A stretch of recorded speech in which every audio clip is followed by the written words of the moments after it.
ঈদের দ্বিতীয় দিন সবাই মিলে নেমে পড়লাম কাচ্চি বিরিয়ানি বানানোর যুদ্ধে। বাবুল্যান্ড বন্ধ পেয়ে নিয়ে গেলাম বেবিকে কোথায় ঘোরাতে, খরচ কেমন পড়েছে, কি কি অ্যাক্টিভিটিস আছে সবকিছু শেয়ার করব আজকের আমার এই ভিডিওতে। সো আশা করি আপনাদের ভিডিওটা ভালো লাগবে। ঘুম থেকে উঠে সবাই মিলে প্ল্যান করে ফেললাম যে আজকে আমরা কাচ্চি বিরিয়ানি রান্না করব। সো যেই ভাবনা সেই কাজ, সবাই নেমে পড়লাম। কেউ চাল ধুচ্ছে, কেউ মশলা রেডি করছে, সবাই মিলে কাচ্চি রান্না করছে। সবাই মিলে অনেক বেশি ফানও করছিলাম, কারণ কি রান্না করছিলাম যে এটা কি খাওয়া যাবে কিনা, এটা কি খাওয়ার যোগ্য হবে কিনা, এগুলো নিয়েও আমরা অনেক বেশি ডিসকাশন করছিলাম। কত প্রশ্ন, সবকিছু রেডি করে বসিয়ে দিলাম দমে। 1 থেকে 1.5 ঘন্টা ছিল হচ্ছে দমের মধ্যে, সরি 1.5 ঘন্টা না, প্রায় 1.5 থেকে 2 ঘন্টা ছিল দমের মধ্যে। দম থেকে খোলার পরে পুরো ঘর ঘ্রাণে ছড়িয়ে গেল। ঘ্রাণে আর কেউ অপেক্ষা করতে পারছিল না, সবাই বসে পড়লো খাওয়ার উদ্দেশ্যে। মাংস আর আলু কিন্তু একদম তুলার মতন গলে গিয়েছে। সবাই একসাথে খাবার টেবিলে বসে ডিসকাশনও করছিলাম যে এত ভালো কাচ্চি আমি কিভাবে রান্না করলাম। সরি, আমি একা না, আমার সাথে আরো 3-4 জন ছিল। সবাই মিলে একসাথে রান্না করেছি দেখে এত বেশি মজা হয়েছিল। রেসিপি আর শেয়ার করলাম না, কারণ আপনারা অনেকেই হচ্ছে কাচ্চি বিরিয়ানি সার্চ দিলেই অনেক রেসিপি পেয়ে যাবেন। তো আমার রেসিপি দিয়ে আপনারা কি করবেন। খাওয়া দাওয়া শেষ করে প্ল্যান করেছিলাম যে বেবিকে নিয়ে একটু হচ্ছে বাবুল্যান্ড থেকে ঘুরিয়ে নিয়ে আসবো, কিন্তু যেই দেখি বাবুল্যান্ড বন্ধ, মানে বেলি রোডের যে বাবুল্যান্ডটা সেটা বন্ধ, কারণ ওটাতে কিছুদিন আগে আগুন লেগেছে, যার কারণে ওটার এখনো রেনোভেশনের কাজ চলছে, এখনো ঠিক করা হয়। বন্ধ বুঝতে পেরে আমার বেবির মন খারাপ হয়ে গেল, কিন্তু তার মন কি আমি খারাপ হতে দিব?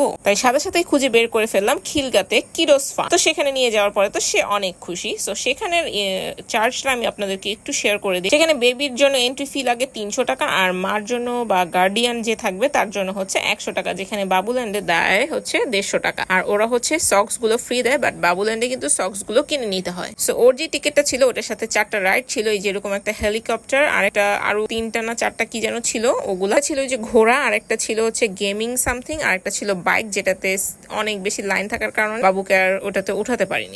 এটা এন্ট্রির পরে আপনারা 2 ঘন্টা ওখানে স্টে করতে পারবেন এবং 2 ঘন্টা বাচ্চা খেলতে পারবেন। খিলগার কাচ্চি ভাইয়ের উপরেই আপনারা পেয়ে যাবেন এই কিডোস ফান। যারা খিলগার আশেপাশে আসেন তারা কিন্তু চাইলে ওখানে গিয়ে এনজয় করে আসতে পারেন বেবিদেরকে নিয়ে। তো আজকের মতনই পর্যন্ত, টাটা।